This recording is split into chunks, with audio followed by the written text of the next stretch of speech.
ولادت ہے کہ کائنات میں اس طرح کی ولادت کہیں نظر نہیں آتی۔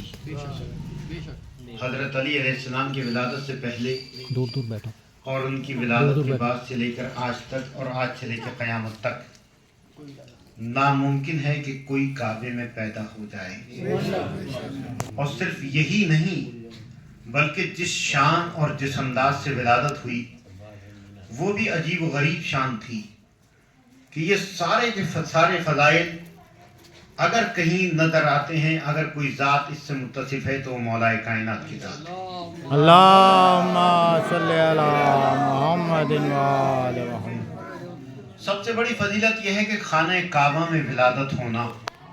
محققین نے کہا کہ علی کی فضیلت نہیں ہے کہ وہ خانہ کعبہ میں پیدا ہوئے، یہ فضیلت علی نہیں ہے، کائنات کے لیے فضیلت ہو سکتی تھی کہ اگر کوئی کعبے میں پیدا ہو جائے تو اس کے لیے بہت بڑی فضیلت تھی۔ محققین کہتے ہیں کہ یہ تو کعبے کا شرف تھا جو علی کعبے میں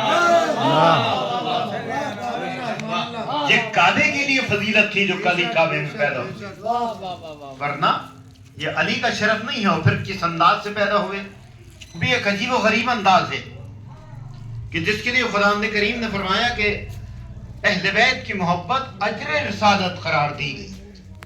علی کی محبت نبی کی محبت، نبی کی محبت اللہ کی محبت، گویا علی سے محبت کرنا اللہ سے محبت کرنا ہے۔ کیوں؟ اس لیے کہ عین جوف کعبہ میں ولادت ہونا، اور کعبے میں ولادت ہونا ہی فضیلت نہیں بلکہ اور بہت سی شرف کہ دیوار میں در بننا، در کا پھر دوبارہ سے جوڑ جانا، رسول اسلام کا تشریف لانا، جب تک رسول اسلام تشریف نہ لائے اس وقت تک آنکھیں بند رہنا، اور آپ کے آنے کے بعد آنکھوں کو کھولنا، نبی کی زیارت کرنا، اور جب نبی کے دست مقدس پر آ گئے تو فرمایا توریت سناؤں، زبور سناؤں، انجیل سناؤں، قرآن سناؤں، اور اس کے بعد سنانا شروع کیا تو نبی نے مہر تصدیق ضبط کر دی۔ توریت صاحب توریت سے بہتر سنائی، زبور صاحب زبور سے بہتر سنائی، انجیل صاحب انجیل سے بہتر سنائی، اور قرآن تو ایسے سنایا جیسے میں پڑھا کرتا ہوں۔ یہ غریب بات ہے، یعنی قرآن ایسے سنایا جیسے میں پڑھا کرتا ہوں۔ آپ اندازہ کیجئے کہ کتنی عجیب منزل ہے، اور دنیا بہت سے پردے ڈالنے کی کوشش کرتی ہے، لیکن اگر ایک فضیلت ہوتی تو اس پہ پردے پڑ جاتے، اگر فضیلت ایک ہوتی تو اس پہ پردے پڑ جاتے، لیکن جہاں فضائل کا انبار ہو، جہاں بے پناہ فضائل ہوں، ان پر کتنے پردے ڈالے جائیں گے، کہاں تک پردے ڈالے جائیں گے۔ دنیا نے کہا کہ یہ ایک اتفاق تھا کہ حضرت علی کعبے میں پیدا ہو گئے، لیکن اگر اسی کو اتفاق کو مان لیا جائے کہ یہ اتفاق تھا تو کیا دیوار میں در بن جانا بھی اتفاق ہے؟ کیا دیوار کا دوبارہ جوڑ جانا بھی اتفاق ہے؟ کیا یہ بھی اتفاق ہے کہ رسول اسلام کے آنے تک بچہ آنکھیں نہ کھولے؟ کیا یہ بھی اتفاق ہے کہ رسول اسلام کے آنے کے بعد بچہ آنکھیں کھول دے؟ کیا یہ بھی اتفاق ہے کہ 3 دن کے بعد دوبارہ سے در بن جائے؟ اور اگر یہ سارے کے سارے اتفاق ہیں تو پھر کیا کہنا اس ذات کا کہ جس کے اتفاقات سامنے آئے تو خانہ کعبہ دچا خانہ بن جائے۔ اتفاق اتفاق اتفاق، اگر یہ سارے اتفاقات کسی اور کو مل جاتے تو کتنی بڑی فضیلت بنتی، اور کتنی عظیم ہے وہ ذات کہ یہ سارے اتفاقات اس کے ساتھ ہوئے کہ اگر اتفاقات سامنے آئے تو خانہ کعبہ دچا خانہ بن جائے، اور اگر اختیارات سامنے آئے تو ایک ضربہ ثقلین کی عبادتوں سے کہیں زیادہ آباد بن جائے۔ اختیارات ہیں ان کی، اس شان سے ولادت ہوئی کہ جوف کعبہ میں بالکل درمیان کعبہ میں آپ کی ولادت ہوئی، اور جب ولادت ہو گئی تو اس کا ایک دستور یہ تھا کہ اس دور میں ہر بچے کو ایک اژدہا کے سامنے رکھا جایا کرتا تھا، اگر وہ سونگ کے ہٹ جائے تو حلالی، اور اگر وہ قدم پہنچا دے تو غیر حلالی۔ یہ بچے کا معیار تھا، اسی لیے اس کا نام تھا معیار الولد، اس کو کہا جاتا تھا معیار الولد، کہ اگر وہ سونگ کے عدد ہٹ جائے تو بچہ حلالی ہے، اور اگر قدم پہنچا دے ڈس لے تو اس کا مطلب غیر حلالی ہے۔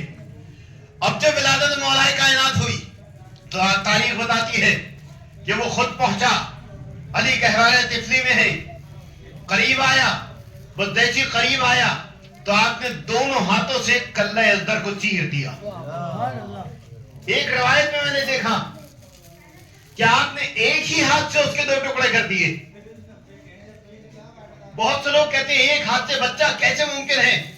ارے بھائی اس چیز کو تو اعجاز کہتے ہیں کہ جہاں ذہن پریشان ہو جائے۔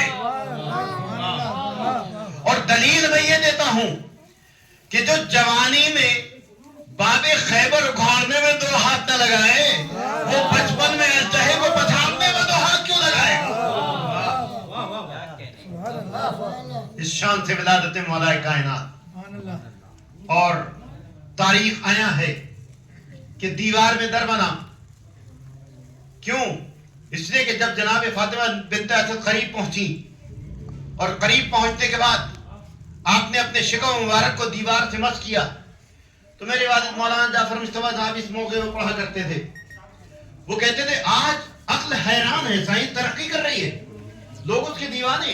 میں سائنس کا مخالف نہیں ہوں، بہت اچھی چیز ہے، لیکن سائنس نے بہت دیر کے بعد ترقی کرنی شروع کی۔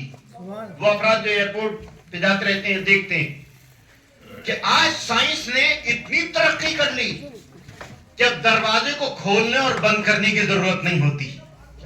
اور کر رہے ہیں، پہلے ایک دروان رکھا جاتا تھا، دروازہ کھولنے والا، دروازے کو بند کرنے والا، ورنہ خود بھی آپ اپنے گھر جاتے ہیں تو دروازے کو کھولنا پڑتا ہے، دروازے کو بند کرنا پڑتا ہے۔ لیکن سائنس نے اتنی ترقی کر لی کہ اب اگر آپ ایئرپورٹ پہ جائیں یا کسی بڑی کمپنیز کے دروازے پہ جائیں تو آپ کو ہاتھ لگانے کی ضرورت نہیں ہے، آپ کے قدم دروازے کے قریب پہنچے دروازہ کھل جائے گا، آپ اندر کو پہنچیں گے دروازہ بند ہو جائے گا۔ عظمت فاطمہ بنت اسد پہ لاکھوں سلام کہ جیسی کعبے کے قریب پہنچی تو سائنس نے برسا برس کے بعد ترقی کی، لیکن کعبہ اتنا ترقی یافتہ کہ جیسی دیکھا کہ فاطمہ بنت اسد آ رہی ہیں، فوراً دروازہ بند کر اس نے استقبال کر کے بتایا کہ سائنس 1400 سال کے بعد ترقی کرے گی، لیکن ہم آج ترقی کر کے فاطمہ بنت اسد کا احترام کر رہے ہیں۔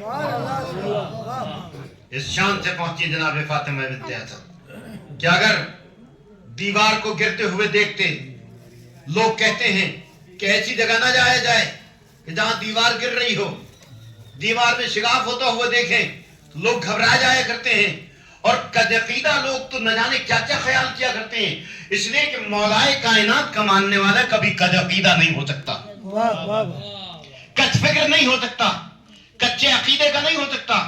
عام طور سے ہوتا یہی ہے، ذرا سی اینٹ ہلتے ہوئے دیکھ لیا اور لوگ اس کو کچھ اور شمار کرنے لگے، اور کم سے کم ایک ڈر خوف تو پیدا ہو ہی جاتا ہے۔